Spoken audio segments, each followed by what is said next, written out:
ఆంధ్రప్రదేశ్లో ఆరోగ్య సురక్ష అన్న పేరుతో గ్రామీణ ప్రాంతాల్లో ప్రతి కుటుంబం దగ్గరికి వెళ్ళే ఏర్పాటు చేసి ప్రతి గ్రామానికి ఆరోగ్య కార్యకర్తలను పంపించి ఒక స్క్రీనింగ్ చేయడం, ఒక బేస్ లైన్ అక్కడ ప్రస్తుతం ఆరోగ్యం ఎట్లా ఉంది చేయడం, దాని మొత్తాన్ని కూడా హెల్త్ రికార్డ్స్ని డిజిటైజ్ చేయడం ఆ ప్రయత్నం జరుగుతుంది.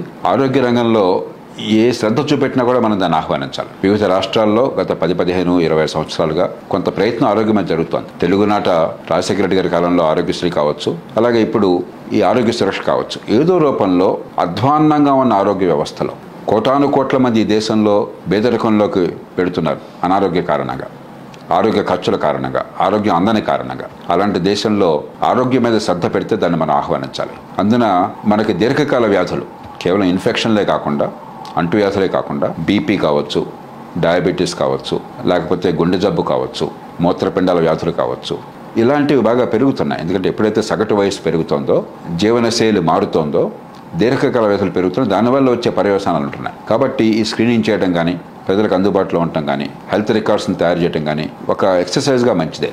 ఆరోగ్యశ్రీలో ఉన్నటువంటి మంచి ఏర్పాటు ఏమిటి? మీకు ఇష్టం వచ్చిన ఆసుపత్రికి వెళ్ళొచ్చు. ప్రభుత్వం కొన్ని ఆసుపత్రులు అంగీకరించిన వాళ్ళందరినీ లిస్ట్ ఇస్తుంది. వాళ్ళు ఎవరి దగ్గరికి వెళ్తారో మీ ఇష్టం. ఎక్కడ నచ్చితే, ఏ డాక్టర్ మీద నమ్మకం ఉంటే, ఏది అనుకూలంగా ఉంటే అక్కడికి వెళ్తారు మీరు. కానీ ఫలానా చోటుకి వెళ్ళాలని నిర్దేశించాలి. కాబట్టి ఉన్న మేరకు విజయాలు సాధిస్తుంది. ఎందుకంటే రోగికి ఆ తృప్తి ఉన్నది, మంచి డాక్టర్ దగ్గరికి వెళుతున్నానని చెప్పాను. ఆ వైద్యుడికి లేక ఆసుపత్రికి ఈ పేషెంట్ని కనుక ఆకర్షించకపోతే మీకు ఆదాయం రాదు. ప్రపంచంలో అధ్వాన్నంగా విద్య ఆరోగ్యం ఉన్నటువంటి దేశాల్లో భారతదేశం, అందున పెద్ద దేశాల్లో మనంత అధ్వాన్నంగా మరే దేశంలో లేదు. కాబట్టి ఈ రెండు రంగాల మీద ఎక్కడ దృష్టి పెట్టినా దాన్ని మనం ఆహ్వానించాలి, ప్రోత్సహించాలి.